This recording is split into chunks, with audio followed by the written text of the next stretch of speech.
해볼까? 해볼게. 왜 대답 안 해? 긴장한 거 아니지? 열심히 해야겠다. 그니까. 아니야, 근데 어차피 봐봤자 예은이랑 경호밖에 안 볼 듯. 한다. 일단 지난 시간 복습부터.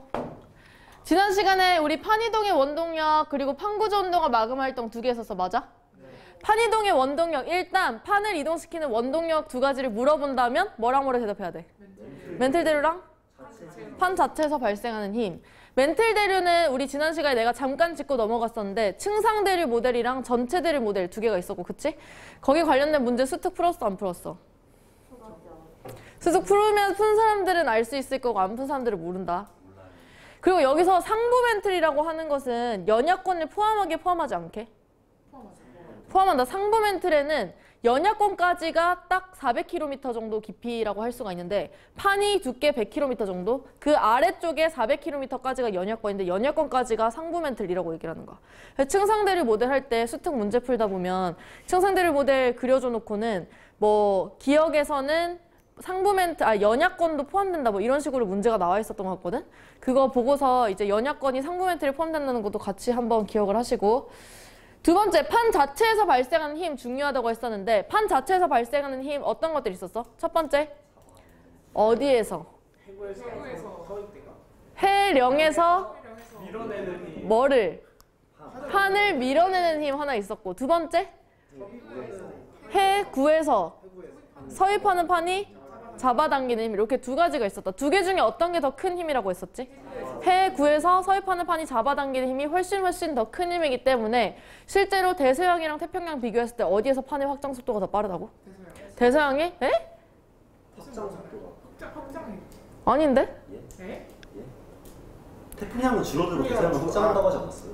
아니 대서양이 축소하고 그치? 어? 대서양은 늘어나고 대서양이 늘어나고 태평양이 줄어든다며요. 확장 속도라고 하는 거는 판의 이동 속도를 얘기하는 거야. 해량을 중심으로 해서 얘들이 얼마나 빠른 속도로 멀어지는가. 태평양이 훨씬. 그치? 태평양의 확장 속도가 훨씬 더 빠르다고 얘기를 했었죠. 태평양의 확장 속도가 빠른 이유는? 해구가 많이 있기 때문에. 대서양 같은 경우는 해구가 있어 없어? 거의 없어서 실제로 해구가 많은, 즉 서입하는 판이 잡아당기는 힘이 큰 해구가 많은 태평양 부근에서 판의 확장 속도, 이동 속도도 훨씬 더 빠르게 나타난다라고 얘기를 했었죠. 그래서 이 힘이 제일 중요하다라고 얘기했었고요. 그러고 나서 판구조론이라고 하는 것은 사실상 판의 경계 부근에서 일어나는 지질 현상들을 설명하기 위해서 등장한 이론인데 판 내부에서 여러 가지 대규모 화산 활동이 일어나는 것을 발견을 한 거야. 이걸 설명할 수 있었어, 없었어? 판구조론에서는? 없었어. 이걸 설명하기 위해서, 보충 설명하기 위해서 등장한 이론이 바로 플룸구조론. 그럼 여기에서 판 내부에서 일어나는 대규모 화산 활동이 일어나는 그 지점을 뭐라고 불렀어? 열점이라고 불렀었죠. 그렇죠? 그래서 이 열점을 설명하기 위해서 등장한 게 플룸 구조론이다 라고 얘기했었어요. 그래서 등장 배경을 물어보게 된다면 열점을 설명하기 위해서다. 판 내부에서 일어나는 대규모 화산 활동인 열점을 설명하기 위해서 등장했다라고 얘기를 해야 되고, 두 번째, 플룸 구조론에서는 플룸의 종류, 그리고 플룸이 생성되는 위치, 그리고 지진파 속도 3가지가 중요하다고 했었어. 일단 플룸의 종류 2가지. 뜨거운 플룸이랑 차가운 플룸. 상승하는 플룸은 뜨거운 플룸, 하강하는 플룸은 차가운 플룸. 그럼 여기에서 차가운 플룸이 생성되는 위치, 상부 멘틀이랑 하부 멘틀 경계. 뜨거운 플룸은 어디서 생성돼? 멘틀이랑 외핵 경계 부근에서 생성된다는 거. 지진파, 이제 단층 촬영법을 이용해서 지진파를 빡 쏴보면 뜨거운 플룸이 있는 곳에서는 지진파 속도가 느려지고 차가운 플룸이 있는 곳에서는 빨라진다라고도 얘기했었죠. 그리고 생성원리 얘기를 해보면 섭입대 근방에 있는 그 판은 온도가 차갑다 그랬어, 뜨겁다 그랬어? 그치, 섭입대에서는 어쨌든 하강하고 있는 곳이기 때문에 밀도도 크고 굉장히 온도가 차갑다. 그래서 그쪽 부근에서 지진파를 빡 쏘게 되면 섭입대 구간에서는 속도가 빠르게 나타난다라고까지 얘기했었죠. 서입대에서 차가운 플룸이 생성됐다가 여기에서 좀 뭉쳐져 있는 이런 차가운 플룸들이 어느 순간 무게를 견디지 못하고 슉 내려가게 되면 외핵에 충격을 주게 되고 그 외핵 부근에서 충격을 받아서 다른 구간에서 뜨거운 플룸이 슝 하고 올라간다 라는 얘기도 같이 했었죠.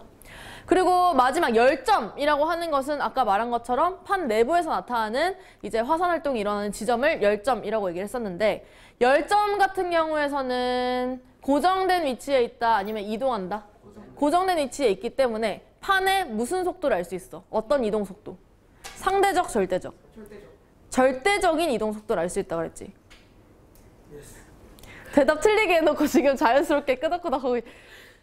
상대적이라는 것은 내가 해령 예시로 들어주면서, 그치? 해령은 움직이고, 움직이는 해령을 기준으로 이제 이동하는 속도를 구할 때는 해령의 상대적인 이동 속도를 구할 수 있다. 해령을 기준으로 한 상대적인 이동 속도를 구한다라고 얘기했었는데, 얘 같은 경우는 실제로 열점은 딱 고정된 지점이기 때문에 어떤 곳을 봐도 얘를 기준으로 얼마나 움직였는지를 보게 되면 판의 절대적인 이동 속도를 가늠할 수 있을 기준점으로 작용한다라고 얘기했었죠. 뿐만 아니라 방향도 알 수 있다 그랬지, 그치? 열점이랑 가까우면 가까울수록 최근에 생성된 애들, 멀면 멀수록 예전에 생성된 애들이라는 것도 같이 배웠었고요. 그 다음에 두 번째로 넘어가서 판구조 운동과 마그마 활동. 여기에서는 일단 마그마 종류 먼저 살펴봤었어. 마그마 종류 세 가지 뭐뭐 있어 할게. 현무암질, 안사암질, 유훈암질, 마그마가 있었어. 이 세 마리를 구분하는 기준 SiO2 함량. SiO2 함량 퍼센트 기준 5263. 52% 미만은 현무암질, 50에서 63 사이 안산암질, 63 이상 유문암질 마그마라고 얘기했었지. 그러면 온도가 높은 마그마는 현무암질 마그마, 온도가 낮은 마그마는 유문암질 마그마다라고 얘기했었어. 이후에 마그마가 어떤 조건에서 생성되는가? 마그마 생성 조건 세 가지. 첫 번째 뭐가 상승했을 때? 온도 상승. 두 번째 압력 감소. 세 번째 물의 공급. 세 가지 과정으로 마그마 생성된다라고 얘기를 했었고, 그리고 이것도 수특 문제 풀다 보면 온도 상승 가지고 이제 그래프를 그려뒀는데, 일반적으로는 물이 포함된 화강암을 녹일 때 온도 상승이라는 과정을 거치긴 하지만, 실제로 간혹 가다가 우리 그 뭐지? 수특 문제 몇 번이냐면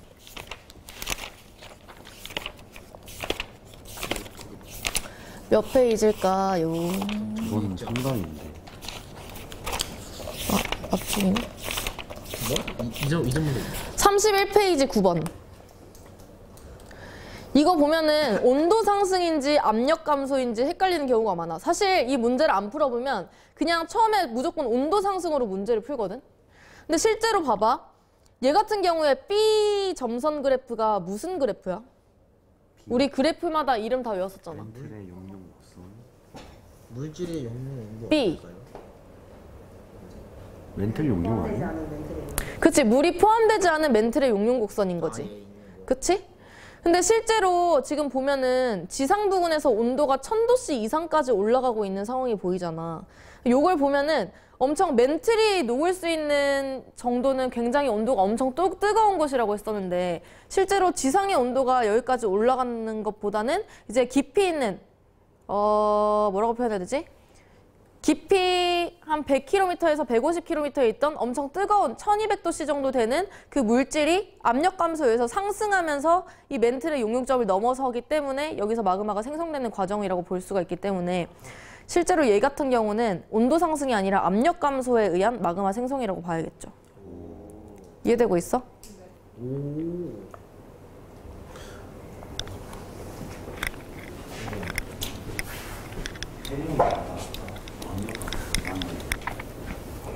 압력 감소? 그래서 어쨌든 그래프 각각의 선마다 뭘 의미하는지 내가 다 외워야 된다고 얘기를 했었고, 그래프를 보는 방법도 제대로 명확하게 알고 있어야 된다. 또 한 가지 문제가 더 있어. 미안. 갑자기 생각이 났는데, 보면은 36페이지에 9번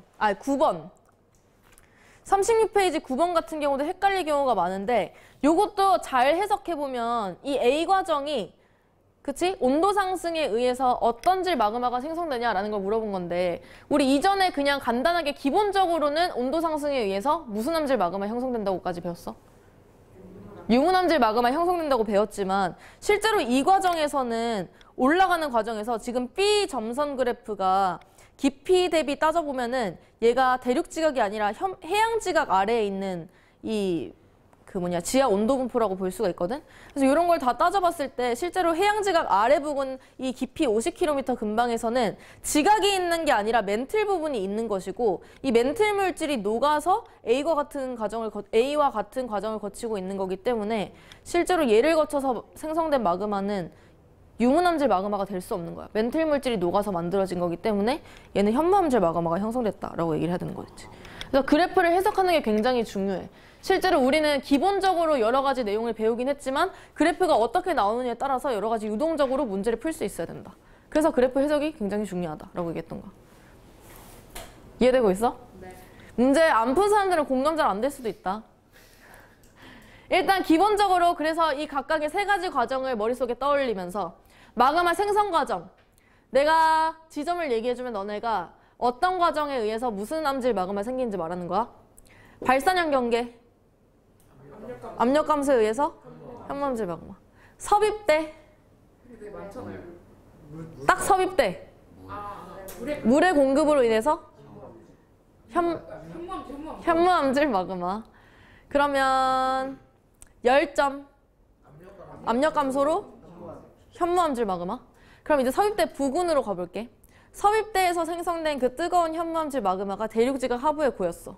그럼 대륙지각에서 생성되는 마그마는 온도 상승에 의한 유문암질 마그마. 얘네가 분출되는 과정에서 섞였어. 현무암질 마그마랑 유문암질 마그마가 섞이면 안사암질 마그마가 만들어진다라고 얘기해야 되는 거지. 실제로 섭입대 근방에서 분출되는 마그마는 웬만해서 안사암질 마그마가 굉장히 많대. 이렇게 섞여서 나오기 때문에. 그 다음으로 화성암의 분류 배웠었는데 화성암 분류는 가로, 세로로 구분을 할 수가 있다 그랬어. 일단 화성암의 종류를 물어본다면 6가지 뭐뭐 현, 안, 유, 반섬화. 이 동네 왜 대답이 없지? 6가지 뭐라고? 현암유 반성. 뭐라고? 뭘 반성하는데? 현, 안, 유, 반, 섬, 화. 그러면 가로 두 줄로 구분을 하자면 얕은 곳에서 굳어진 애들을 화, 산, 암. 깊은 곳에서 굳어진 애들은 심성, 암. 화산암의 종류 3가지. 현무암, 안산암, 유문암. 현, 안, 유가 화산암이죠. 이 화산암 같은 경우는 굉장히 급격하게 냉각됐기 때문에 입자의 크기가 어떻다고? 작다 그랬어. 이 조직들을 무슨 질 조직? 세립질 조직. 입자가 거의 안 보일 정도면 유리질 조직이라고 얘기를 하고, 반대로 깊은 곳에서 만들어진 심성암의 종류 3가지. 반려암, 섬로감, 화강암. 반섬화 같은 경우는 입자 크기가 크다고 얘기했었고, 이 입자 크기 큰 것을 무슨 질 조직? 조립질 조직이라고 얘기를 했었다. 그럼 이제 세로축으로 구분을 하자고 치면 뭘 기준으로 세로 3마리로 구분을 할 수가 있었지? 3그룹으로. SiO2 함량을 기준으로 퍼센트는 5263. 51% 미만이면 무슨 암? 염기성암. 63% 이상이면 산성암. 그 사이면 중성암이라고 불렀었죠. 염기성암 같은 경우는 종류 2가지. 현무암이랑 반려암. 얘네는 색깔이 어두워. 무슨 광물이 많이 포함되어 있기 때문에? 유색 광물이 많이 포함되어 있기 때문에. 반면에 산성암 같은 경우는 색깔이 밝아. 이유는 무색 광물이 많이 포함되어 있기 때문이다. 그럼 중성암은 약간 중간 정도의 성질을 가진 애들이다라고 보면 되겠죠? 그리고 마지막 한반도 화성암 지형. 여기서는 여러 가지를 보긴 했지만 현무암 지형이랑 화강암 지형이 중요하다고 얘기했었죠. 일단 현무암 지형 대표적으로 어떤 거 있었게? 제주도, 울릉도, 독도, 한탄강 일대 이런 것들이 있었고, 현무암에서 주로 발견되는 혹은 화산암에서 주로 발견되는 전리, 주상전리. 주상전리 왜 만들어진다 그랬어? 급격한 냉각, 온도화각 냉각이라고 급격한 냉각으로 인한 급격한 수축으로 인해서 생긴다고 했었고요. 반대로 화강암 지형 대표적인 것들. 북한산, 설악산, 금강산 이런 것들.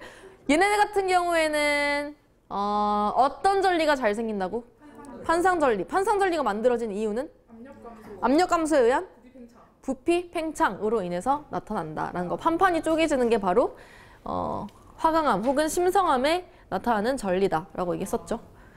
이게 지난 시간 복습. 하면은 금방 끝나지? 오늘은 무엇을 할 것이냐. 이제 새로운 유중단원, 소단원이라고 해야 되나? 중단원, 유중단원. 지구의 역사에 대해서 배울 텐데 지구의 역사는 이렇게 나눠져 있어. 총 5가지 키워드가 있죠. 첫 번째 소단원은 퇴적구조와 퇴적환경. 여기서 우리 방금 이전까지 판구조론, 직권의 변동단원에서는 주로 판구조론, 그리고 뭐 마그마 생성, 그다음에 뭐 열점 이런 것에 대해서 배웠다면 이 지구의 역사단원에서는 어떻게 하면 우리가 과거의 지구의 역사를 추정할 수 있을까라는 그런 생각에 기반을 해서 차곡차곡 퇴적된 이런 지층들을 좀 살펴보는 시간이라고 생각을 하면 돼. 뭐 오래된 얘네들의 지금 현재 발견되고 있는 2층에 있는 지층의 나이는 어느 정도가 되는가? 이 지층에는 어떤 화석이 있는가? 그러면 이 시대에는 어떤 화석이 살았는가, 뭐 어떤 생물이 살았는가 이런 것도 보게 될 테고 요걸 알기 위해서는 일단 퇴적이라는 것에 대해서 알기 위해서는 퇴적암에 대해서 배워보는 시간이 바로 요 시간이다라고 생각을 해보면 돼요. 그리고 뭐 지질구조, 지층 생성 순서, 그 다음에 지층 나이는 어떻게 판단하는지, 그 다음에 지질시대별로 환경과 생물은 어떤 것들, 어떤 환경이었고 어떤 생물이었는지라고 하는 것을 지구의 역사단에서 본다고 생각하시면 되는데 오늘은 이 2개 중에서도 바로 이 여러 개 중에서도 퇴적구조와 퇴적환경 그리고 지질구조 요 2가지만 배우고 끝을 내보겠다. 오케이? 아니야, 생각보다 많지 않아. 또 가스라이팅 내가 열심히 해줄게. 알겠지? 퇴적구조와 퇴적환경에서는 어떤 거 배우는지 먼저 보면 퇴적암 생성 과정에 대해서 일단 배워볼 거고 두 번째는 퇴적암의 종류 같이 외워볼 거야. 이것도 살짝 빡세거든? 퇴적물 입자 크기에 따라서 여러 가지 퇴적물들을 구분하고 암석을 외울 건데 같이 하면 생각보다 어렵지 않아. 같이 외워볼 거고 그 다음에 퇴적 구조 이것도 4가지밖에 없어. 별거 없고 그 다음에 퇴적 환경 어떤 환경에서 퇴적이 될 수 있는가에 따라서 퇴적 환경을 3가지로 구분할 수 있거든. 퇴적 환경 배우고 한반도의 퇴적 지형에는 또 어떤 것들이 있는가. 한반도 우리 방금 복습했었던 화성암 지형 볼 것처럼 얘도 한반도의 퇴적 지형이 어떤 게 있는 걸 볼 거고 지질 구조에서는 습곡 단층 전리 부정화 과니까 포획 이런 것들을 살펴볼 것이다. 일단 퇴적암에 대해서 먼저 정의를 짚고 들어가면 퇴적암이라는 거는 퇴적물이 굳어져서 만들어진 암석을 퇴적암이라고 얘기해. 여기서 퇴적물이란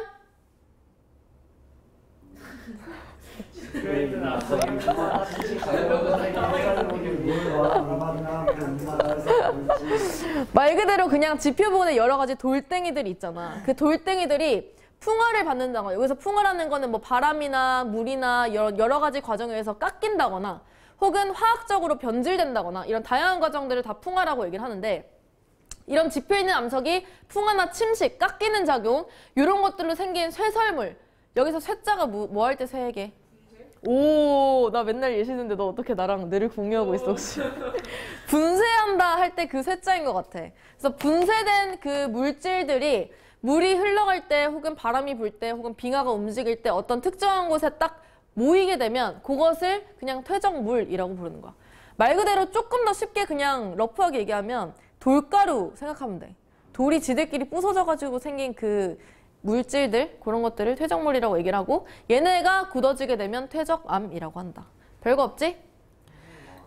퇴적암의 생성 순서랑 종류 기억을 해야 되는데 일단 먼저 퇴적암의 생성 과정을 먼저 보도록 할게요. 퇴적암은 이렇게 3가지를 기반으로 해서 만들어지게 된다. 첫 번째는 퇴적작용. 아까 말했던 잘게 부스러진 이 돌멩이 조각들, 돌 쪼가리들이 지들끼리 그냥 어떤 한 곳에 퇴적되는 것을 퇴적작용이라고 얘기를 해요. 퇴적이 뭐야? 쌓이는 걸 그냥 퇴적작용이라고 하는 거지. 근데 이 돌 쪼가리들이 이쁘게 생기지 않았어.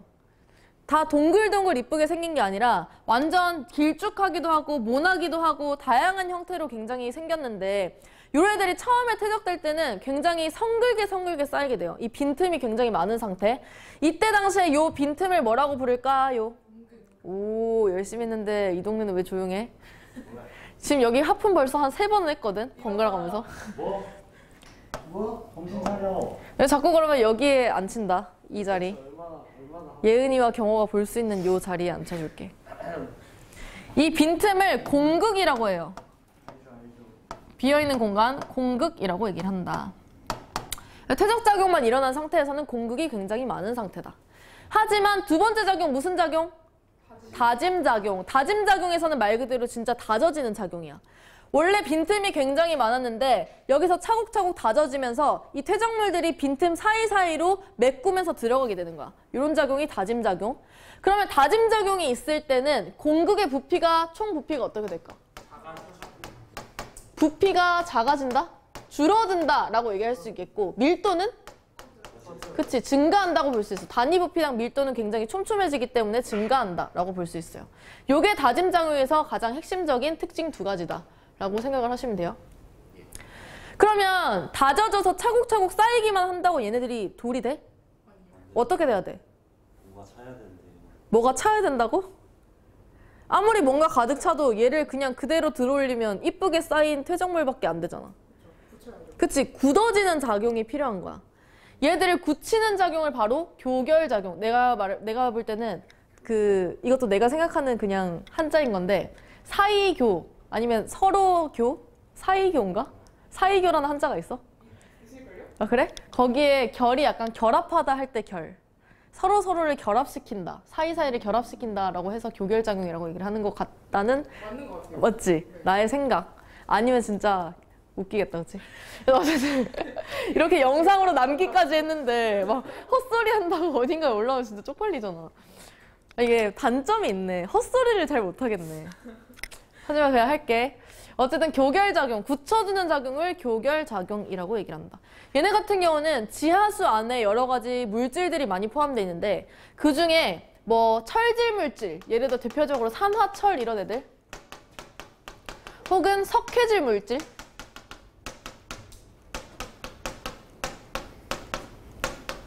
혹은 규질 물질, SI 포함된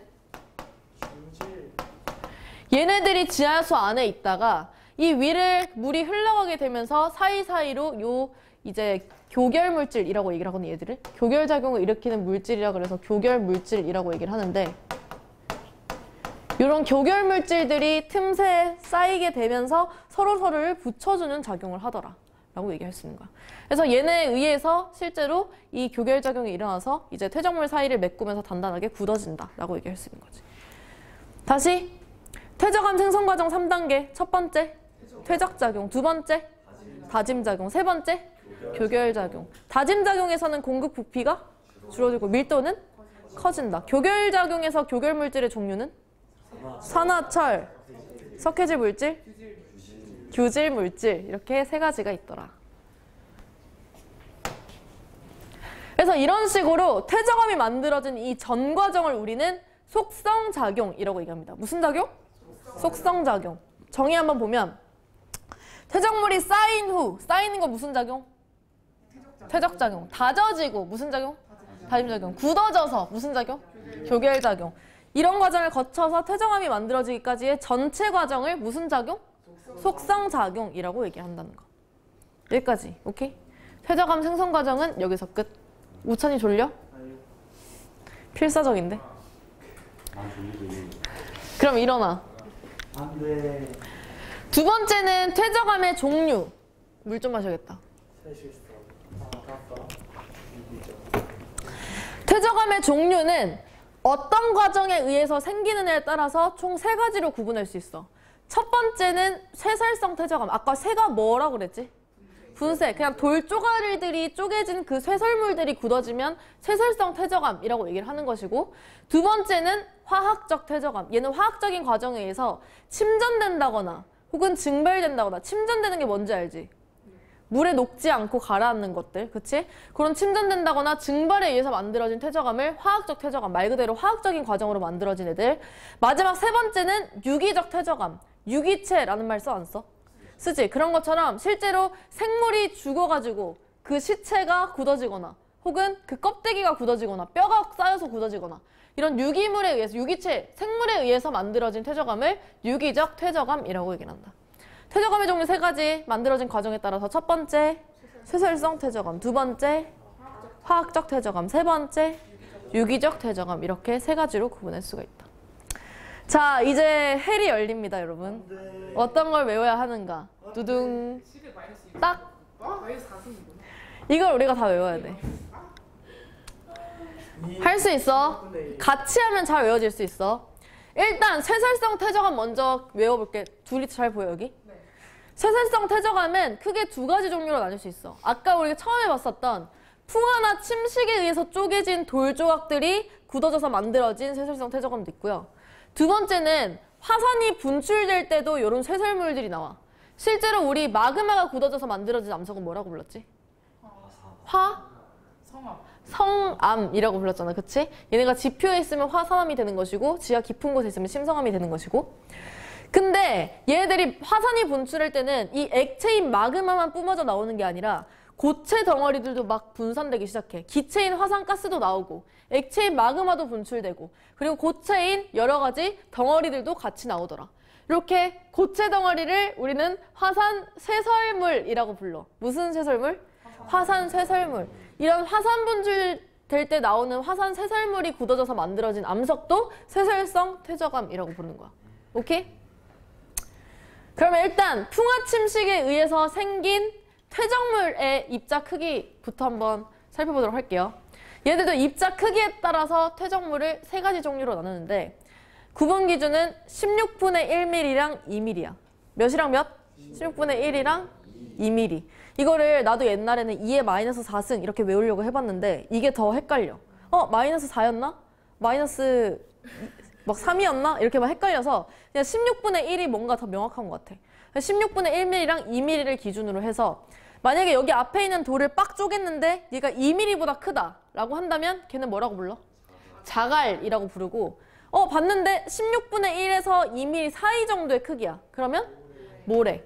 16분의 1보다 더 작아. 그러면 실트나 점토라고 이름을 붙인다. 두 개는 뭐 여러 가지 성질에 따라서 다른 애들이라고 하는데 그냥 16분의 1은 우리가 굳이 이거 두 개를 구분을 할 필요는 없는 것이고 그냥 16분의 1 이하인 애들은 실트나 점토다라는 정도만 기억을 하면 될 것 같아. 오케이?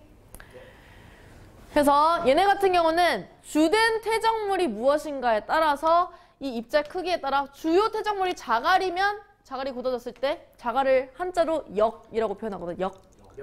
그래서 자갈이 굳어지면 역암. 모래는 한자로 뭐라 그러게? 사. 백사장 할 때 백사장이 무슨 뜻이야?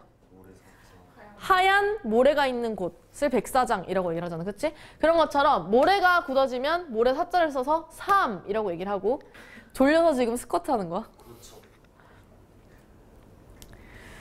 근데 그렇다고 해서 여감이라고 해서 100% 자갈로만 구성된 건 아니야. 이 안에는 뭐 모래도 같이 포함되어 있고 실트나 점토도 같이 굳어져 있긴 하지만 주요 퇴적물이 자갈이라는 걸 의미를 하는 거야. 오케이? 주요 퇴적물이 자갈이다.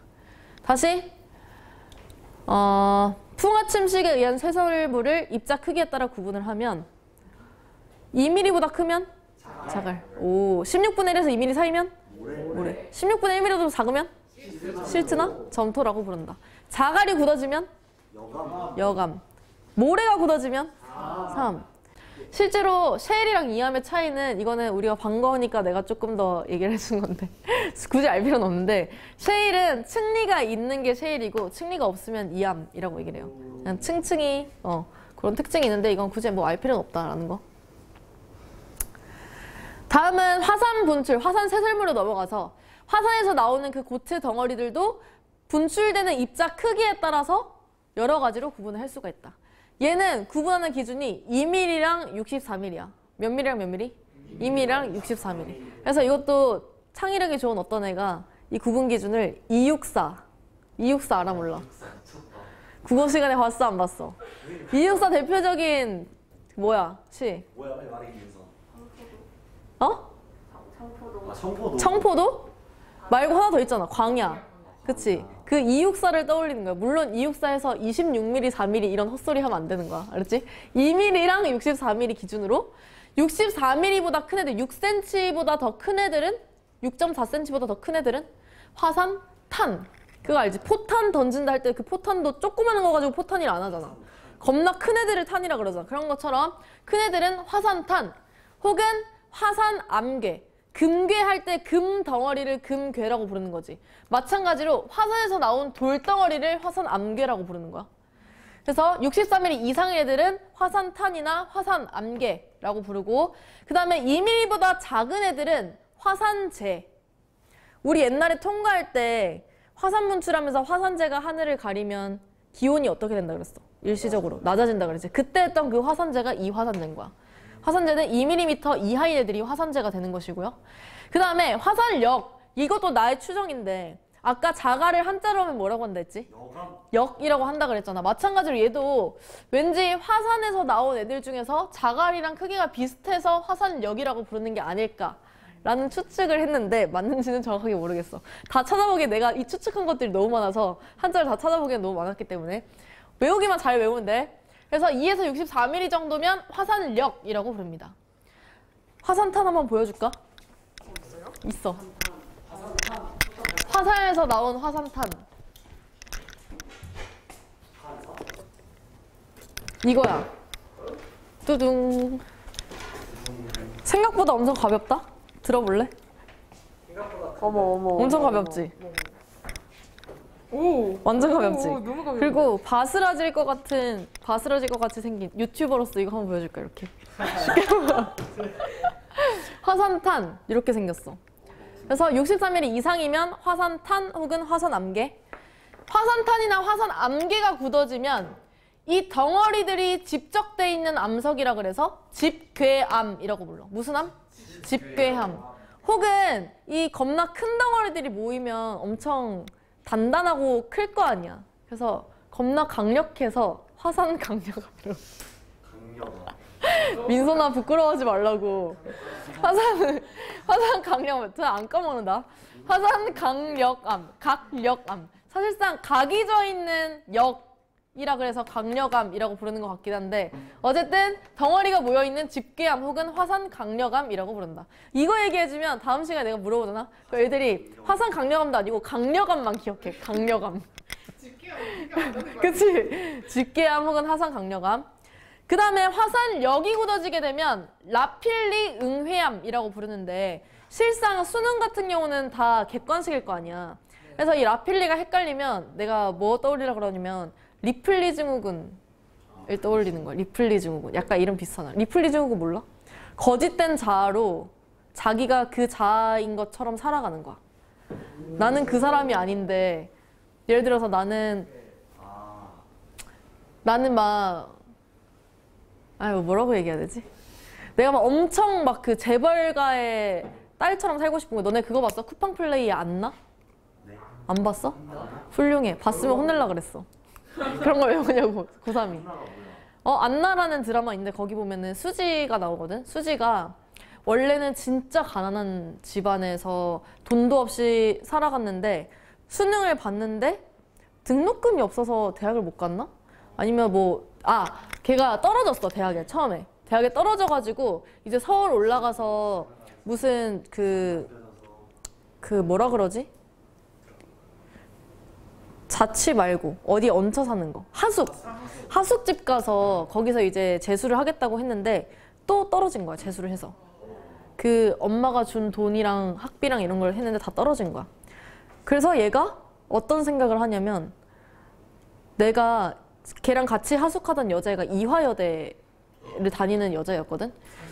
그 이화여대에 다니는 척을 한 거야. 이화여대 그 신입생 환영회에 가서 나도 이번에 신입생 누구누구예요. 이렇게 얘기를 하고 실제로 거기에 있는 그 강의를 다 수강을 하고. 그 가능해요? 몰라. 그 영화상에서는 가능해. 다 하고 막 거기에 있던 신입생 환영회 자리에서 막 오빠들 꼬셔가지고 오빠들 막 이렇게 데이트하고 그러다가 걔가 이제 나이가 들어서 대학생 얘기 좀 해도 돼? 대학생이 됐는데 대학생 되고 이제 성인이 됐는데 돈을 벌어야 될 거 아니야. 어쨌든 처음에는 거짓된 그 자아로 살아갔다가 나중에 돈을 버는데 엄청 부잣집에 약간 하녀라고 해야 되나? 막 그 뒤치다꺼리 해주는 그런 삶을 걔가 살게 되는데 거기에 그 엄청 부잣집 딸의 이름이 안나였어. 근데 그 안나는 해외에서 미국에서 그 유학하면서 미술 관련된 일을 한 거야. 그래서 얘가 뒤에서 가만히 보다가 나도 저 사람의 삶처럼 살 수 있지 않을까라고 해서 이제 그 일을 그만둔 다음에 자기가 안나인 것처럼 살아가. PC방 가서 실제로 그 미국에 있는 그 엄청 유명한 대학교에 그 졸업장을 어디선가 다운받아가지고 거기에 자기 이름 안나라고 하고 자기 안나라고 속이고 나서 여러 학원에다가 그걸 돌려. 저 이 대학 출신인데 예를 들어 저 예일대 출신인데 예일대 뭐 미술학과 나왔다 하면서 그러면 거기에 찾아보면 진짜 안나라는 사람이 있을 거 아니야. 왜냐면 그 전에 사람이 안나라는 애가 졸업을 한 걸 아니까. 자기가 안나라고 속이고 미술 학원에 이것도 진짜 치밀한 게 좀 더 얘기해도 돼? 2분만. 미술 학원에 얘가 어떤 식으로 지식을 얻냐면 일부러 이렇게 여러 미술학원 한 8군데, 7군데, 8군데 가서 제 동생이 미술 지금 하려고 하는데 혹시 뭐 미술 입시 지금 정황이 어떻게 되나요? 이렇게 물어봐. 그럼 이제 그 학원들에서 알려줄 거 아니야. 아, 요즘 미술 입시가 트렌드가 이렇고 저렇고 이 대학을 가려면 이렇게 해야 되고 요 대학은 이런 식의 스타일을 본다. 이런 거를 여러 군데 말해줄 거 아니야. 그 정보를 다 수합해서 자기가 다른 미술학원에 면접을 보러 가는 거야. 그래서 아, 저 미대 가려면 이렇게 해야 되고 저 이런 정보까지 다 알고 있다 하고 나는 예일대 출신이다 해서 걔가 이제 미술학원 강사로 실제로 삶을 살아가. 근데 아이러니하게 잘 되는 거야. 그래서 걔가 가르친 진짜 미대 준비생이 예일대를 합격을 진짜로 했어. 막 명품 옷 이런 거 막 동대문 같은 데 가서 가짜 명품 이런 거 입고서 진짜 명품 행세하고 이렇게 다니면서 이제 나중엔 결국에는 엄청 부잣집 남편까지도 만나게 되는 거지. 가짜 안나라는 자아로 살아가면서 진짜 부잣집 남편을 얻게 되는 거야. 근데 그러던 중 이제 엄청 부잣집이니까 뭐 우리가 알고 있는 뭐 시그니엘 이런 엄청 유명한 그런 데서 살았겠지? 근데 거기서 실제 안나를 마주친 거야. 우와 대박. 오 진짜 재밌겠는데? 오 네. 그래서 수지 걔 이름이 뭐였더라? 뭐 수지야 이렇게 불렀는데 이제 수지는 막 불안하겠지? 수지 맞네 이렇게 하고 봤는데 알고 보니까 얘가 자기 삶을 다 훔쳐 살았다는 걸 알게 된 거지. 만나가 알게 된 거지. 그래서 야 너 이상하다 해가지고 알고 파고 보니까 얘가 나의 삶을 훔쳤구나 라는 걸 알게 돼서 이제 걔가 협박을 하기 시작해. 뭐 돈 내놔라 어쩌라. 그런 데서 이제 이렇게 휘둘리고 다니다가 결국에 남편도 죽이고 그 안나도 죽이고 막 다 죽이게 돼. 그럼 끝나요? 그럼 끝나. 오 미쳤어. 왜 결말이 왜요? 내가 다 스포를 해버렸네. 되게 재밌어. 그런 것처럼 어디 지금 라필리 응애하다 여기까지 왔어. 그런 것처럼 본인의 자아가 아닌데 마치 자기가 거기에 도취돼가지고 진짜 내가 이런 삶을 산다고 착각하는 걸 리플리 증후군이라고 하는데 그걸 떠올려. 알겠지? 알겠네. 그리고 화산 재가 굳어지면 응회암이 됩니다. 사실 요 3가지 중에는 이게 제일 중요해. 화산 재가 굳어져서 만들어진 응회암. 그래서 가끔 가다가 이런 얘기 나와. 화산활동에 의해서 만들어졌다라는 얘기를 하면 그냥 순간적으로 화산활동에 의해서 만들어졌다니까 그냥 단순하게 화성암이겠구나 라고서 체크를 하는데 그럼 틀리는 거야. 왜냐 화산활동에 의해서 나올 수 있는 건 마그마뿐만 아니라 화산 새설물도 나올 수 있고 마그마가 굳어지면 화성암이지만 화산 새설물이 굳어지면 무슨 암? 퇴적암이기 때문에 새설정 퇴적암이기 때문에 헷갈리면 안 된다는 거. 나중에 내가 예시 한번 보여줄게. 내가 고딩 때 이 문제를 틀렸었거든. 그래서 약간 PTSD가 있어. 공부 열심히 안 했다 그때.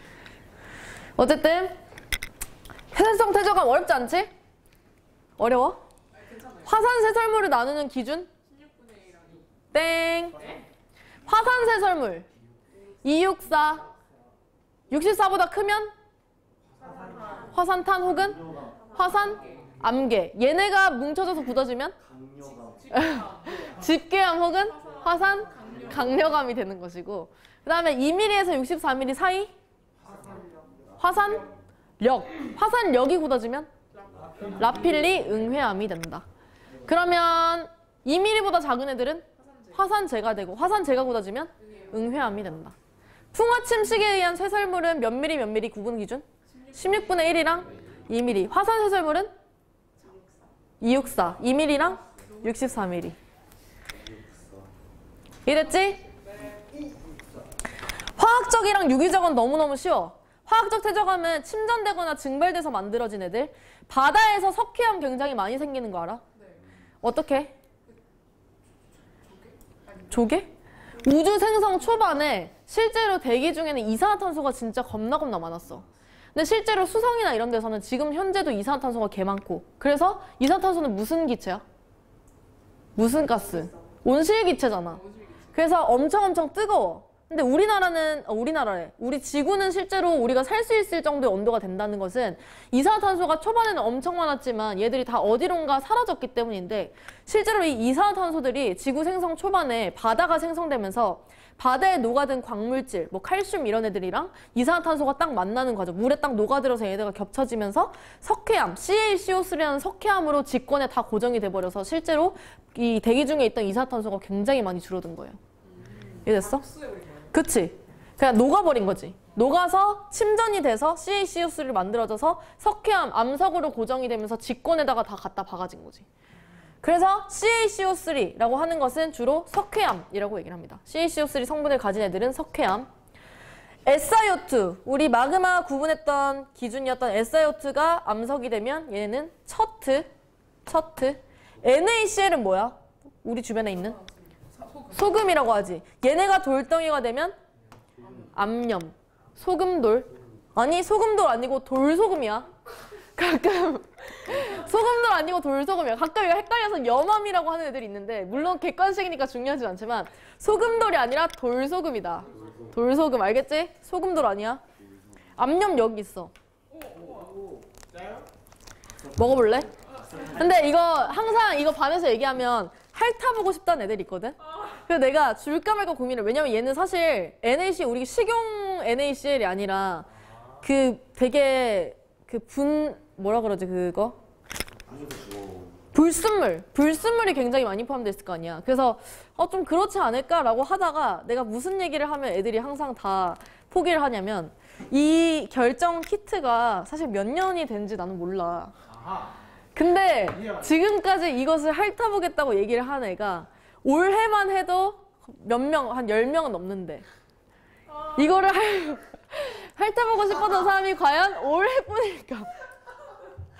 그러면 얘가 몇 명의 사람의 아밀레이스라 그러지 요즘. 아밀레이스가 여기에 축적이 돼 있는지 나는 모르는 거야. 한순간에 조상님과 어? 그러니까 아밀레이스가 함께 퇴적된 암염인 거야. 그 얘기를 하면 다들 할지 않겠다고 하더라고. 그렇지. 그래서 이 NaCl이 돌이 되면 암염이 된다라는 거. 화학적 퇴적암 종류 3개. CaCO3, 석회암, SiO2, 첩트. 나는 이거 하면 척키가 생각나. 어이가 없어. 그리고 NaCl, 암염, 이렇게 3개가 있다는 거. 이것도 마지막도 쉬워. 유기적 퇴적암. 유기적 퇴적암은 껍데기가 석회질로 돼 있는 애들이 죽어서 굳어지면 석회암이 되고요. 그다음에 껍데기가 규질 생물체, Si 성분을 가진 규질 생물체가 굳어져서 만들어지면 아까 봤던 첩트 혹은 규조토라고 하는 애들로 굳어지고, 마지막 식물체가 탄화가 되면 석탄이 된다라는 거. 석유는 어떻게 만들어지게? 그 미생물인데? 미생물. 유요? 석유. 다 좀 극단적으로 말하면 아까 말한 것처럼 진짜 동물, 이렇게 살아있는 생물이 이렇게 탄화되면 석유가 되는 거거든. 그래서 또 어떤 애들한테 이 얘기 해줬더니 그 자기가 뭐 인터넷에서 봤는데, 그러면 우리는 그 공룡이 탄화돼서 만들어진 석유를 가지고 연료로 자동차를 타잖아. 그럼 저희는 공룡을 타고 다니는 거예요? 라고 얘기를 한 명이 하는 거야. 어이없지. 그래서 또 어떤 애가 또 무슨 인터넷에서 봤는데, 그러면 플라스틱으로 만든 공룡 인형은 진짜 공룡이에요 라고 말하는 거야. 플라스틱을 석유로 만들어. 석유를 가공해서 플라스틱을 만드는데 그걸로 공룡을 만들면 이 공룡 인형은 실제로 공룡을 원료로 만든 거잖아. 그래서 이거는 진짜 공룡인가요? 라는 헛소리를 하길래 내가 극티라서 사실 무슨 생각을 했냐면, 그러면 지금 여기에 있는 모든 사람들의 살점을 모아 붙여서 사람의 형체를 만들면 그게 사람이야? 라고 얘기를 하고 싶었는데 징그럽긴 하지만, 근데 그 아이들의 창의성을 저해하지 않기 위해서 거기서 창의적인 대답이구나 라고 하고 말았어. 내가 그 꿈과 희망을 꺾어줬어야 되나? 어쨌든 그치, 알아서 꺾이지. 그래서 내비뒀어. 다시 석회질 생물체가 굳어지면 석회암, 규질 생물체가 굳어지면 첩트나 규조토, 식물체가 탄화되면 석탄이 된다. 그래서 석회질 생물체 예시로는 뭐 산호, 유공충 이런 것들이 있고, 규질 생물체는 방산충 이런 게 있다고는 하는데 굳이 이걸 물어볼까 싶긴 해. 근데 산호가 석회질 생물체라는 거 정도는 알아두는 것도 나쁘지 않지 않을까. 다 외웠어, 안 외웠어? 일단 그림 한번 보게 되면, 사진 한번 보면 여감, 뭐가 굳어진 것? 자갈이 굳어진 것. 자갈은 몇 미리 이상? 2mm 이상. 그래서 여기 보면은 자갈 박혀 있는 거 보이죠? 물론 사이사이에 여러 가지 다른 퇴적물들도 있긴 하지만 주된 퇴적물이 자갈이다라고 얘기를 할 수가 있다. 세세성 퇴적암은 부서진, 분쇄된 애들로 만들어진 애들. 여감. 사암은 입자 크기 16분의 1에서 2mm 사이. 16분의 1에서 2mm 사이인 퇴적물을 뭐라고 불러? 모래라고 부르고 모래가 굳어지면 사암이라고 부른다. 그래서 이 하나하나의 입자 크기가 약간 모래 크기 정도 되는 애들이다 생각하시면 되고, 반면에 셰일의 입자 크기는 16분의 1mm 이하. 얘랑 얘 비교했을 때 입자 크기, 우리가 직접 한 알갱이를 떼낼 수가 없지만 눈으로 봤을 때 거칠기로만 본다고 해도 둘 중에 누가 더 매끈해? 셰일이 훨씬 매끈하죠. 그쵸? 이것만 봐도 입자 크기가 훨씬 작구나라는 거 판단을 할 수가 있다. 마지막 응회암은 뭐가 굳어진 것? 화산재. 화산재 입자 크기 2mm 이하인 애들이 굳어져서 만들어진 응회암은 이렇게 생겼다 라고 생각을 하시면 된다는 것. 두 번째, 화학적 퇴적암. 뭐뭐뭐 있어갈게. 석회암, 처트, 암염. 석회암 성분은 CO3, 처트는 SiO2, 암염 NaCl. 이렇게 된다. 침전되거나 증발된 것. 증발암 중에 하나의 예시로 석고도 가끔 나올 때가 있어. 석고도 화학적 퇴적암의 종류 중에 하나다. 마지막 유기적 퇴적암 어떤 거 있어갈게. 석회암, 처트나 규조토, 그리고 마지막 석탄. 이렇게 나눌 수가 있는데, 보게 되면 석회질 생물체가 굳어지면 석회암, 산호 굳어지면 석회암, 규질 생물체 처트나 규조토, 식물체 석탄. 그럼 여기서 잠깐, 석회암이나 처트는 무슨 과정 두 가지로 다 만들어질 수 있다. 화학적인 과정이랑 유기적인 과정 둘 다로 퇴적암이 될 수 있다라는 것도 같이 기억하세요. 그거 알지? 말풍선 나오는 그 문제들. 막 항상 학생 A, B, C가 대화하는 문제. 거기에서 요거 가지고 문제 굉장히 많이 나와. 그리고 암석 분류하는 거 있지. 그 알고리즘이라고 얘기하는. 순서도. 근데 저희 이번에 나왔어? AI가 뭐 분류한대요 이거를. 그럴 줄 알았어. 근데 이건 아니었는데 아무튼 뭐 분류. 그러니까 그런 거 할 때 얘네들 약간 말장난하면서 헷갈리게끔 뭐 화학적 퇴적암인지 유기적 퇴적암인지 헷갈리게끔 하는 문제가 공통적으로 얘네들은 둘 다 속해 있기 때문에 그런 걸로 문제가 나올 수 있다라는 것. 다 외웠지?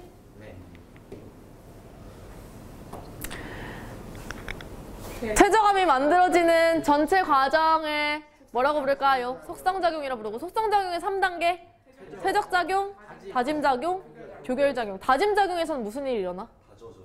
공극이 줄어들고 밀도가 커진다는 거. 교결작용에서 교결이란? 굳어지는 작용. 교결물질, 석회질, 산화철, SI, 규질물질 이런 것들이 교결물질로 작용한다. 근데 이거 외워야 돼요. 어떤 거? 교결물질 알면 좋지. 뭐든지 사실 많이 기억하면 많이 기억할수록 좋아. 그래서 이렇게 일단 1단락. 잠깐 쉴까? 3분만? 오케이. 3분 휴식. 배가 고프다. 배가 너무 고프다. 몇 분이지 지금? 교무실에 물지 않을까? 교무실 선생님 냉장고. 교무실 선생님 냉장고에 물지 않을까? 그냥 물을 마시고 이렇게.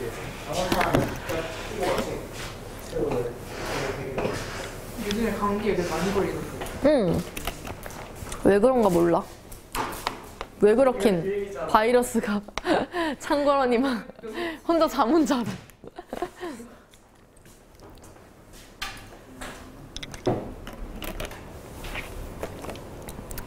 잠은 자답. 너 참 크래커 하나만 먹어도 돼? 당 떨어져. 미안해, 고마워. 몇 분에 가야 돼? 최소한. 최대한. 최대한이요? 5시 20분? 20분? 빨리 해볼게.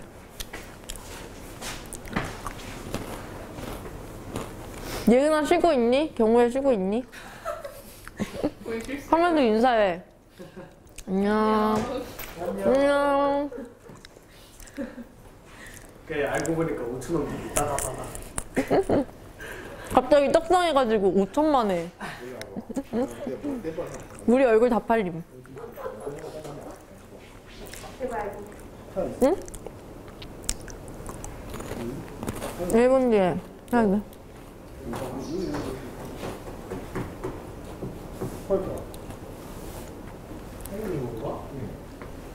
머리 들어갔어. 이거 아까 누구 거지? 나는 도장 받았는데 안 가져갔어. 저 아니에요. 제거 아닌 것 같아요. 남자 내 거일 것 같아.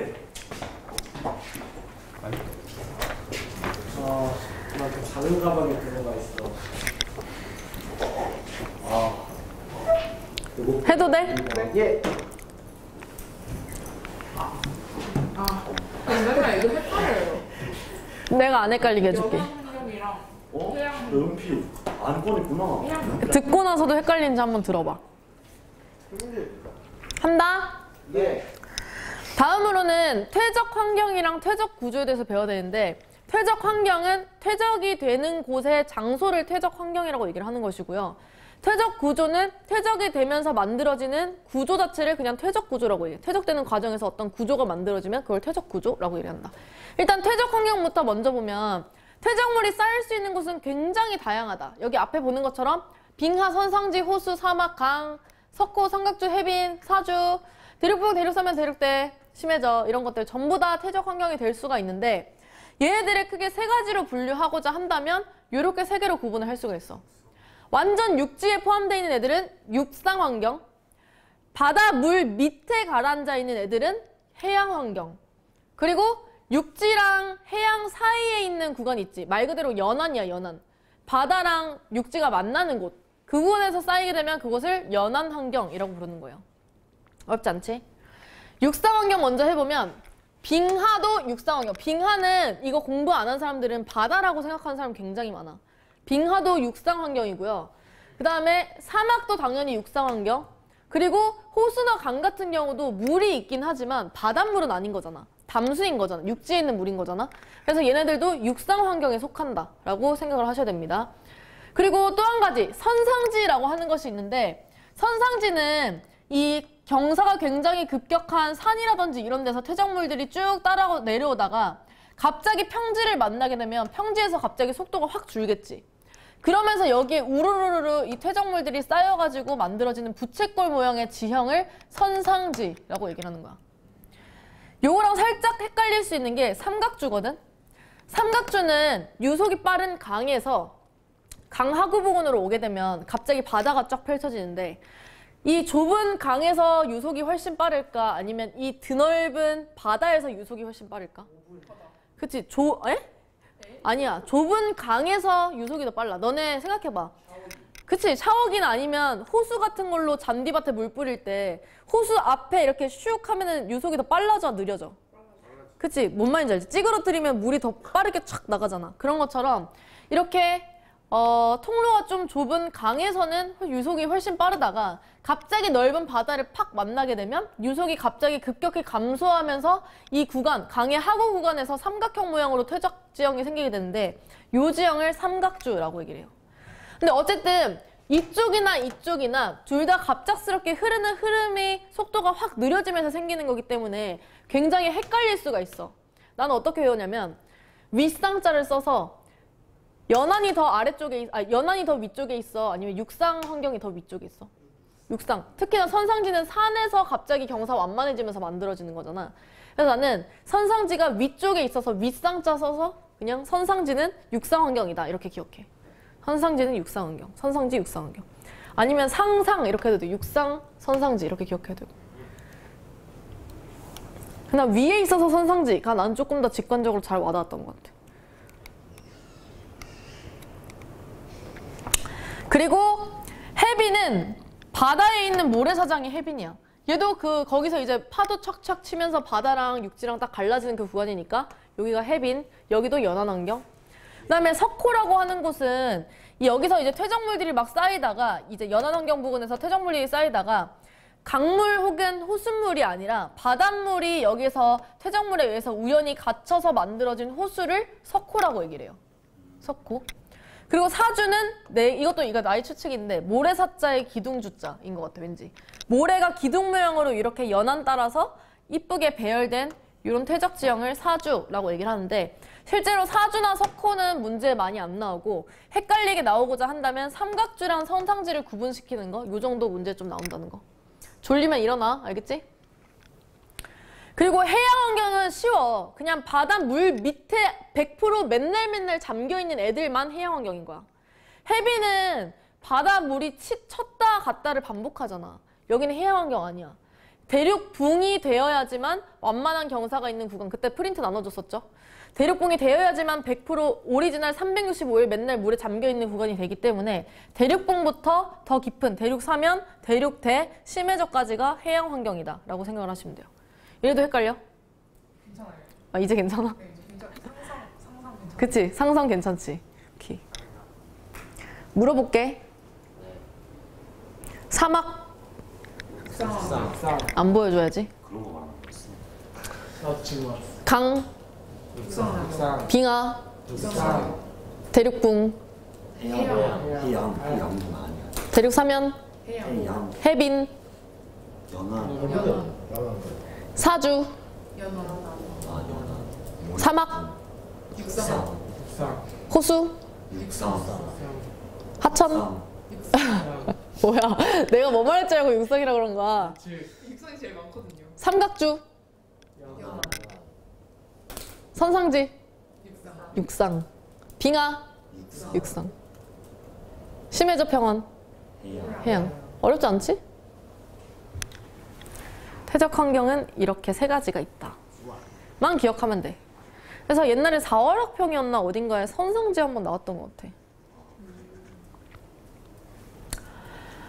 사실 우리가 뭘 배우기 위해서 퇴적 환경을 봤냐면 실상 퇴적 구조를 보기 위해서 퇴적 환경을 미리 봤는데요. 퇴적 구조라고 하는 것은 아까 말한 것처럼 퇴적되면서 만들어진 어떤 구조를 퇴적 구조라고 얘기를 한다. 퇴적 구조는 두 가지를 지시해줘. 첫 번째는 퇴적될 당시의 환경을 알려주는 역할을 하고 두 번째는 지층이 역전됐는지 역전되지 않았는지 그 여부를 판단하게 해줄 수 있는 지표로 작용한다. 지층이 역전됐다는 게 무슨 말이게? 어떻게 갑자기 뒤집혀? 원래 이렇게 쌓여있던 지층이 갑자기 웅 하고 이렇게 뒤집히는 거야? 외국에 뭔가 압력을 받지 않았어요? 습곡 때문에 압력을 받아서? 습곡 경사가 기울어지면 어. 오. 어떤 방금 알았네. 맞아. 맞아. 이따 배울 거지만 습곡의 종류 중에 겁나 많이 휘어진 애들을 횡화 습곡이라고 얘기하거든. 내가 전문적인 거는 이따가 얘기해 줄 거지만 얘 보면은 실제로 보면 이 주황 색깔 층이 최근에 생긴 애들이야. 최근에 생긴 애들일수록 아래쪽에 깔려있어? 위쪽에 깔려있어? 위에 깔려있지. 근데 얘가 엄청난 압력을 받아가지고 횡압력을 받아서 너무 기울어진 거야. 그럼 얘가 슝 이렇게 휘어지겠죠? 근데 마침 이 위쪽 부분이 침식에, 풍화 침식에서 깎여버린 거야. 그러면 주황색이 가장 최근에 만들어진 지층임에도 불구하고 여기에 만약에 어떤 사람이 서 있다고 가정을 한다면 깎여있는 여기에 사람이 서 있다고 가정을 한다면 이 사람이 봤을 때는 주황색 지층, 가장 새로운 지층이 제일 바닥 쪽에 있는 이상한 경험을 하게 되는 거죠. 그럼 얘가 어떻게 지금 내가 밟고 있는 층이 정상적으로 퇴적된 애들인지 거꾸로 퇴적된 애들인지 이런 횡화습곡에 의해서 뒤집어진 애들인지를 어떻게 아느냐 이거야. 그걸 지시해준 역할을 하는 게 바로 퇴적구조다 라고 얘기할 수 있는 거지. 오케이? 당 떨어져. 그래서 퇴적구조를 통해서 두 가지 뭐뭐 할 수 있다고? 퇴적 환경과 지층의 역전 여부를 알 수 있다. 우리 이 두 가지를 아는 것이 이번 네 가지 퇴적구조의 핵심적인 포인트다라고 생각을 하시면 돼요. 일단 퇴적구조, 지우가 원에서 나온 퇴적구조는 이 네 가지밖에 없어.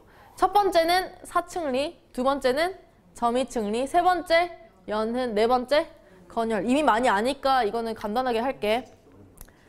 사층리라고 하는 것은 일단 기본적으로 층리라고 하는 것은 퇴적되면서 층층이 쌓여있는 줄무늬를 층리라고 얘기를 하는데 사층리, 대륙 사면할 때 사자도 대각선 할 때 사자, 사선 할 때 사자, 기울어져 있다고 할 때 그 사자를 쓰는 거야.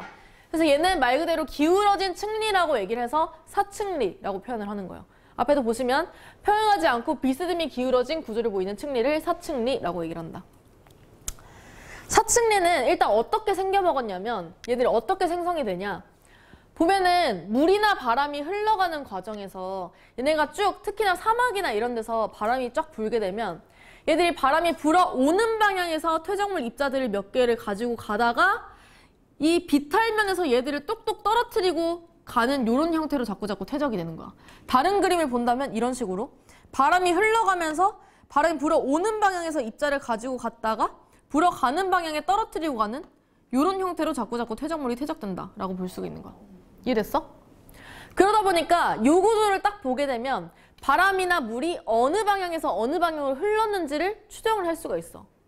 퇴적물이 이렇게 쌓인다고 했으니까 지금 시작되는 위쪽 지점 하나를 딱 선으로 점으로 딱 찍어놓고서 아래쪽에 있는 얘랑 동일한 선상에 있는 아래쪽의 퇴적물이 얘보다 오른쪽에 쌓였는지 왼쪽에 쌓였는지를 보면 물이나 바람이 어디로 흘러가는 줄 알 수가 있어요. 얘 같은 경우는 지금 바람이 어디서 어디로 분 거야? 왼쪽에서 오른쪽으로 불었으니까 요렇게 자꾸 쌓이면서 요런 구조를 나타내게 된 거겠지? 반대로 요런 사층리를 발견했어. 얘 같은 경우에는 바람이 어디서 어디로 분 거야? 오른쪽에서 왼쪽으로 불었기 때문에 자꾸 퇴적물들을 경사면에 자꾸 쌓으면서 이런 식으로 퇴적 구조가 만들어진 것이다. 사층리라고 하는 것은 첫 번째 특징, 다른 애들이랑 다르게 물이나 바람이 흘러간 방향을 알 수 있게 해준다라고 하는 것이 사층리의 가장 대표적인 특징이에요. 이해됐어? 네. 두 번째로는 얘 같은 경우에 상하 판단을 해줄 수 있는 방법이 뭐냐면 이런 식으로 쌓이다 보니까 상대적으로 폭이 넓은 곳이 갓 생성된 지층 부근에 있는 것이고 위쪽 부근에 얘들이 있는 것이고 그리고 폭이 좁은 곳이 아래쪽을 지시한다라고 얘기할 수 있어요. 폭이 넓은 곳이 위쪽, 폭이 좁은 곳이 아래쪽. 여기서 잘 보이진 않지만 폭이 넓은 곳이 위쪽에 해당하고요. 새로 만들어진 지층에 해당하고 폭이 아래쪽인 부분이 만들어진 지 오래된 지층 쪽을 가리킨다라고 생각하시면 돼요. 이해됐어? 그래서 특징은 과거의 물이나 바람의 이동 방향 파악 가능하다는 거. 상하 판단은 폭이 넓은 쪽이 위쪽, 폭이 좁은 쪽이 아래쪽 지층을 지시한다. 얘는 물이나 바람이 잘 흘러가는 곳에서 만들어지기 때문에 주로 사막이나 하천에서 이런 사층리가 잘 만들어진다라고 얘기할 수 있겠습니다. 오케이? 지치지 마, 얘들아. 사막, 하천. 기억했지? 넘어간다. 점점 갈수록 쉬워져. 하이. 충격이 아.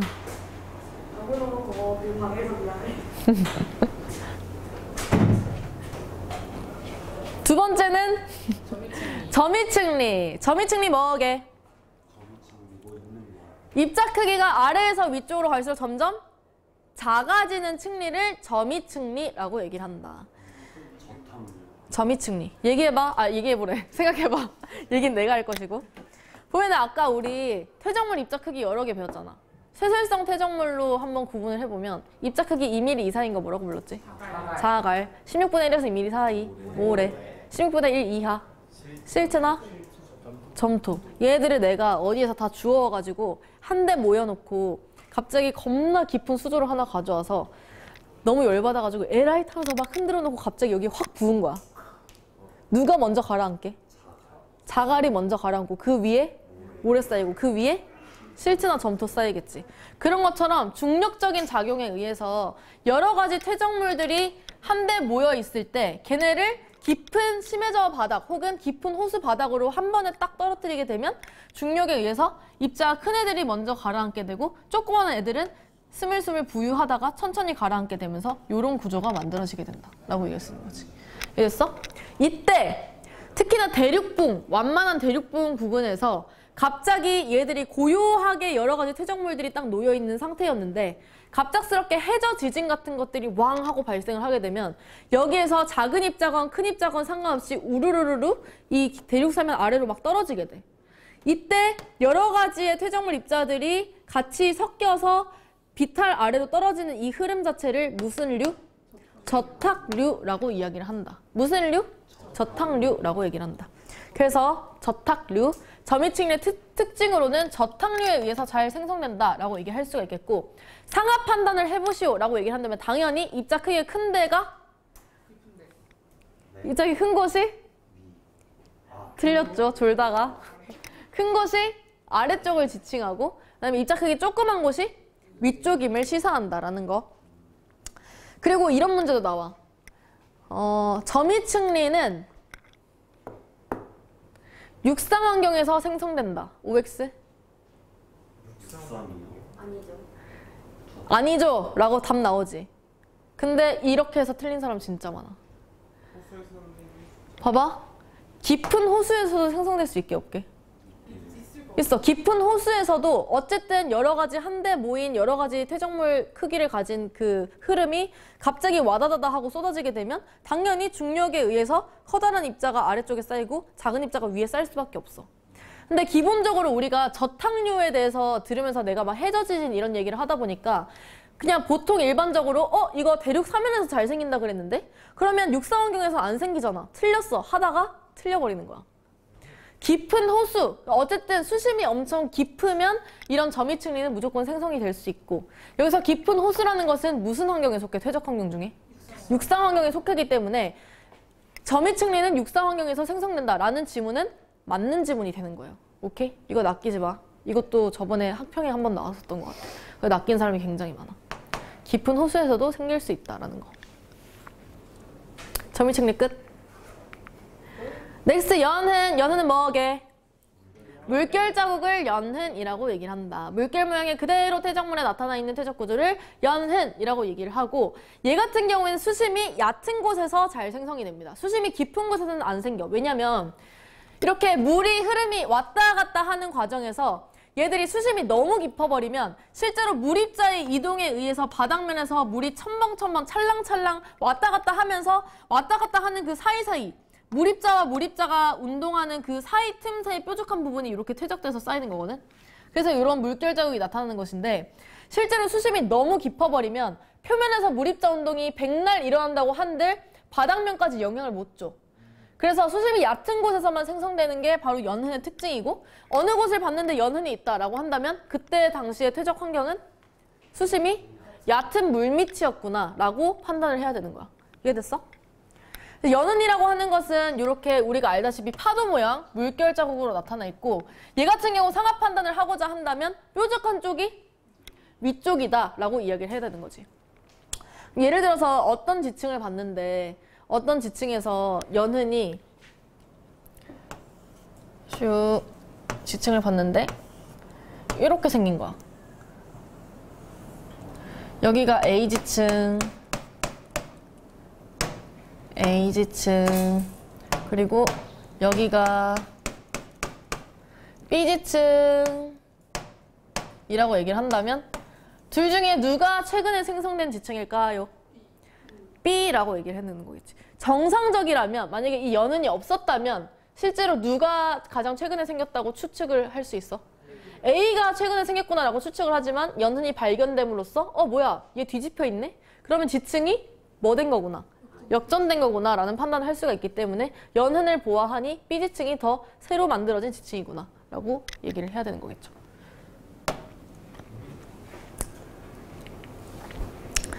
그래서 연흔 같은 경우는 수심이 얕은 곳에서 그리고 상하 판단을 하고자 한다면 뾰족한 쪽이 위쪽을 가리킨다 라는 것. 네 번째는 건열. 건열은 뭐게? 그치? 건조해서 갈라져 있는 부분을 건열이라고 얘기를 한다. 얘는 환경을 물어본다면 말 그대로 그냥 건조한 환경. 위에서 바라보게 된다면 이렇게 땅이 쩍쩍 갈라지는 거. 지금 위에서 사람이 서서 그냥 내 발 아래를 바라보고 있는 장면이 이 장면이라고 보면 되겠죠? 근데 얘를 여기를 빡 썰어가지고 그 단면을 보는 거야. 케이크 단면 보듯이. 그러면 이렇게 쐐기 모양으로 형성돼 있어요. 쐐기 모양. 쐐기 모양의 뾰족한 부분이 지층이 어느 쪽을 가리키는 거야? 아래쪽을 가리킨다고 보면 되겠고 어떤 곳을 봤는데 쐐기 모양이 거꾸로 뒤집혀져 있더라. 그러면 이 지층은 뭐 된 지층? 역전된 지층이구나 라는 걸 판단할 수 있는 거지. 따라오고 있어? 졸지마. 너네가 졸리니까 나도 졸린단 말이야. 수업하다가 조는 광경 본 적 있어? 나도 한 번도 없는데 너무 졸려. 그리고 여기서 한 가지 또 기억해야 될 게 요 부분 뭐라고 부르게?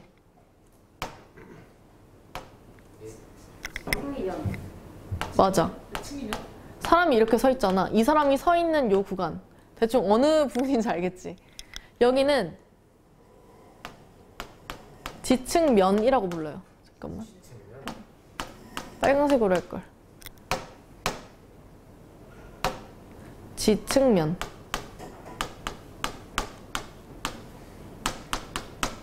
반면에 여기는 뭐라고 부르게?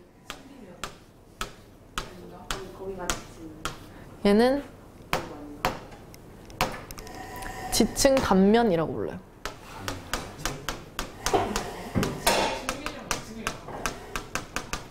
같지 않나? 여기가 층리면인가 보다 그럼.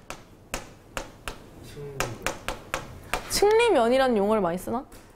지층면과 지층 단면이라고 보통 하지 않나? 근데 너네가 층리면이라는 걸 어디선가 들어봤으면 얘를 층리면이라고도 얘기를 하나 보다 어디선가. 층리가 있는 면이니까. 보통 지층면과 지층 단면이라고 얘기를 하는데 단면이라는 것은 썰린 면을 의미를 하는 거니까 케이크 단면 생각하면 되는 거야. 그래서 얘 같은 경우는 지층면에서 바라볼 때는 앞서 봤던 사진과 같은 모습을 드러내고 반면에 단면으로 봤을 때는 이런 쐐기 모양의 모습을 드러낸다라는 것 기억하시고. 여기서 질문. 그러면 지층 단면에서만 관찰할 수 있는, 구분할 수 있는 구조 두 마리를 고르시오라고 한다면? 사층리랑 점이층리. 물론 간혹 가다가 뭐 사설 문제집이나 이런 거 보니까 이 사층리 관련해서 요 위에 있는 요거 주고서 이걸로 문제 내는 사람들도 있긴 하더만 어쨌든 이걸로 물이나 바람이 흘러간 방향을 보기 위해서는 무조건 단면을 봐야지만 알 수 있어. 위에 이렇게 줄무늬가 생겼다고 하더라도 이렇게 아래쪽에서 생겨먹게 되면 물이나 바람이 부은 방향이 완전 반대가 되는 거죠. 그치?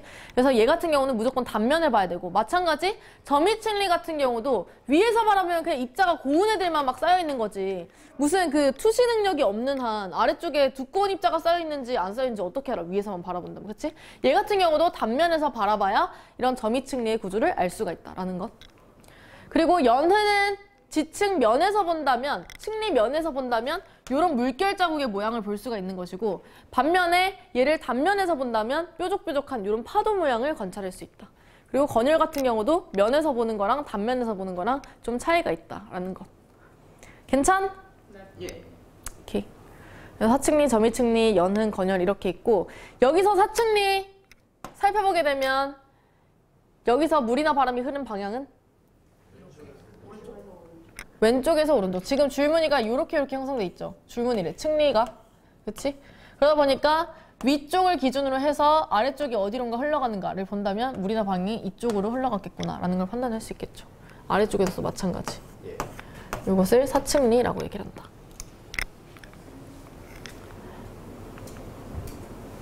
근데 이거 진짜 내신할 때 진짜 너무 와, 뭐야 이게. 이거 짜증나지?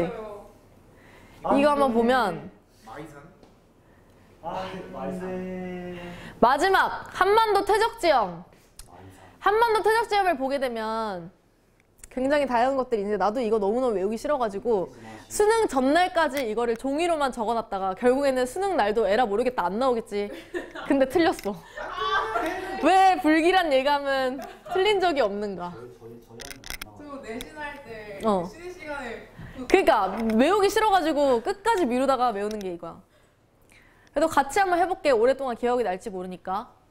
일단 기본적으로 이걸 하기 전에 먼저 알려주면 바다 아래에서 쌓인 퇴적층을 우리 보통 해성층이라고 불러. 바다의 성질을 가진 층이라고 해성층이라고 부르고요. 우리나라는 특히 고생대 근방에 해성층이 굉장히 많아. 왜냐면 우리나라 고생대 때는 완전 바다 아래에 잠겨 있었거든. 알겠지? 바다 아래 우리 고생대는 잠겨 있었어? 우리나라는 고생대 때는 바다 아래에 잠겨 있었어? 근데 바다에서는 주로 아까 어떤 암석들이 많이 발견된다 그랬지? CaCO3 석회암이 굉장히 많다 그랬잖아. 그래서 해성층에는 석회암이 굉장히 많다는 특성이 있고 우리나라는 주로 고생대에 쌓인 퇴적층들은 웬만해서 다 해성층이다 라고 생각을 하시면 돼요. 반면에 중생대 같은 경우에는 육지에 드러나 있었어. 문제에 나오는 것들은 육성층이다 라고 볼 수가 있겠고요. 일단 고생대 먼저 보면 고생대는 해성층이 많다 그랬지. 해성층에는 석회암이 많이 쌓인다 그랬는데 지금 두 번째 강원도 지역 보면 강원도 태백시 구문소 여기 보면 고생대 바다에서 퇴적된 석회암층이다 라고 나와 있죠. 그래서 여기서 구문소 주변에는 뭐 연흔이나 건열이 많다라고 돼 있는데 연흔이 있다는 것은 그때 당시에 수심이 어땠다? 얕았다는 걸 의미하고 건열은 건조한 환경에서 만들어졌구나라는 걸 추정을 할 수가 있다. 그래서 연흔이 있는 곳에서는 그냥 수심이 얕은 물밑이었구나. 건열이 있는 곳에서는 그냥 건조한 곳에서 이렇게 생겼구나라는 걸 판단을 하면 된다. 그래서 강원도 태백시 구문소는 고생대 바다에서 퇴적된 석회암층이 많다라는 것. 그다음에 중생대로 넘어가서 중생대 일단 첫 번째 경기도 화성시 시화호가 있어요. 약간 기역이 많이 들어가면 경기도도 기역이 2개잖아. 기역이 많이 들어가면 중생대인 경우가 많아. 진짜 이거 생각하면 그게 고생대 같지 않아요? 기억이 많이 들어가니까. 그런가? 아니에요. 나는 강원도만 해성층 고생대 기억하고 나머지는 일단 기억은 중생대로 다 빼버리면 강원도 배우는 건 이거밖에 없죠. 고생대 이거밖에 없잖아. 그치? 그래서 경기도 화성시 시화호 여기서는 일단 우리 공룡이 많이 살던 시절 어디였게? 언제였게? 중생대? 무슨 기? 대각기. 트지 공룡 잘 나오는 영화 이름 뭐야? 무슨 월드? 쥐라기 월드. 그럼 무슨 기겠어? 쥐라기야. 쥐라기에 공룡이 많았어. 여기 좀 특별하게 백악기에 형성된 지층이 있는데 백악기에 형성된 뭐 여감이라든지 사암이라든지 이런 퇴적암 지층 이런 것들 많고 여기에서 공룡 알 화석이랑 공룡 뼈 화석이 잘 발견된다. 알이랑 뼈. 여기서 잠깐 화석이 발견되는 경우에 화성암에서 화석이 발견될 수 있을까 없을까? 화성 아니에요? 화성암. 왜 없어? 근데 같이 굳을 수도 있고. 마그마 때문에 죽지 않을까? 그치? 마그마의 온도가 겁나 뜨거운데 공룡이 거기에 있다고 한들 다 하다못해 돌도 녹이는데 공룡 못 녹이겠어? 그렇네. 그리고 공룡 알, 공룡 뼈 이런 거 있으면은 마그마 지나가는 순간 다 녹아버리지. 돌도 녹는데. 공룡이 그렇게 하면 활수가 어떤 애가 이러는 거야. 앞에 지나가는 마그마를 가만히 바라보고 있다가 그 시멘트 굳을 때 발자국 찍는 것처럼 공룡이 한 번 샥 찍고 도망갈 수도 있는 거 아니에요? 라고 얘기하는 그런 이상한 말도 안 되는 소리는 일단 집어치우고 그리고 걔가 그렇게 지능이 있으면 그렇게 뜨거운 애를 그리고 마그마가 얼마나 빠르게 가는데 그거를 가만히 식혀 있는 거를 그대로 보다가 이제 내가 발을 찍을 온도가 됐겠군 하고서 그걸 찍겠어. 그치? 분출된 애들은 또 엄청 급격하게 식기도 하고 어쨌든 보통 일반적으로 화석이 발견된다는 것은 다 퇴적암이야. 암석의 종류에는 변성암이라고도 있는데 변성암은 기존에 만들어졌던 돌이 압력이나 열을 받아서 변성된 애들인데 변성되는 과정에서 이런 화석이 소실될 확률이 굉장히 높겠죠. 그래서 웬만해서 화석이 발견됐다 그러면 다 퇴적암 지형이다 라고 생각을 하시고 플러스 공룡 발자국이 발견되는데 여감에 자갈이 많은 곳에서 공룡 발자국이 찍힐 수 있어? 여감이요? 여감. 아니요. 없겠지. 그래서 보통 여감에서는 이런 공룡 발자국 이런 애들이 찍히지 않고 셰일, 하다못해 사암 정도? 입자 크기가 조그만 애들에서 공룡 발자국 이런 것들이 굉장히 잘 발견된다. 화석이 발견됐다는 것은 웬만해선 다 퇴적암, 그리고 발자국이 발견됐다는 것은 입자 크기가 작은 사암이나 셰일에서 발견된다. 라는 것도 같이 기억하세요. 오케이? 텐션이 점점 떨어지고 있구만. 눈빛이 약간 탁하지? 아까 서가지고 엄청 지금 이거 찍자마자 엄청 열정 있게 하더니 한 번 쉬고 나서 갑자기 텐션이 급격하게 저하됐어. 그것보다 졸리다. 그래서 경기도 화성시 시화호에는 공룡알, 공룡뼈 화석, 중생대 때 만들어진 애들. 그리고 또 있어, 기억 많은 거. 경상남도 고성군 덕명리 해안. 경상남도 고성군 덕명리 해안. 여기서는 중생대에 퇴적된 셰일층이라고 돼 있고요. 셰일이니까 공룡 발자국 화석 이런 것들 많이 발견된다. 뿐만 아니라 연흔, 건열. 연흔이나 건열 발견되려고 해도 입자 크기가 고운 애들이어야 돼. 물론 아까 석회암에서도 연흔, 건열 나왔지만 자갈이라든지 이런 게 굳어진 여감에서는 연흔이나 이런 것들 잘 발견될 수가 없겠죠. 그래서 어쨌든 중생대 셰일층에 공룡 발자국 많은 것은 경상남도 고성군 덕명리 해안이다. 경기도는 공룡 알, 공룡 뼈, 발자국은 경남 고성군.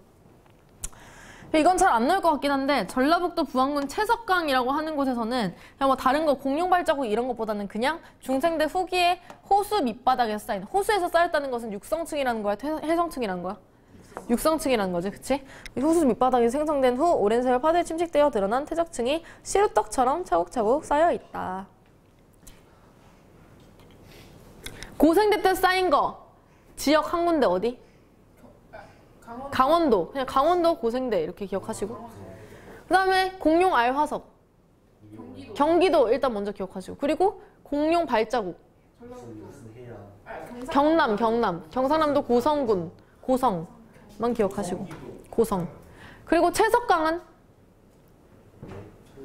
중생대. 그냥 이 정도만 기억해도 되지 않을까? 왜냐면 고생대랑 신생대가 너무 특징이 뚜렷하기 때문에 이거 두 개만 빼면 나머지는 중생대인 거야. 신생대는 제주도, 실제로 제주도라고 하는 게 신생대 부근에서 신생대 때 화산 분출에 의해서 만들어진 애들이거든. 제주도에 있는 애들이 일단 신생대 때 만들어진 애들이야. 그치? 근데 얘들 보면은 화산 활동으로 만들어졌대. 화산 활동으로 만들어지면 얘는 무슨 함이야? 이래서 틀린다고. 지금 우리 무슨 지형 보고 있어? 퇴적 지형인데 화산 활동이라고 한다고 해서 낚이면 안 돼. 내가 이거 문제 고등학교 때 틀렸다고 얘기했지. 그치?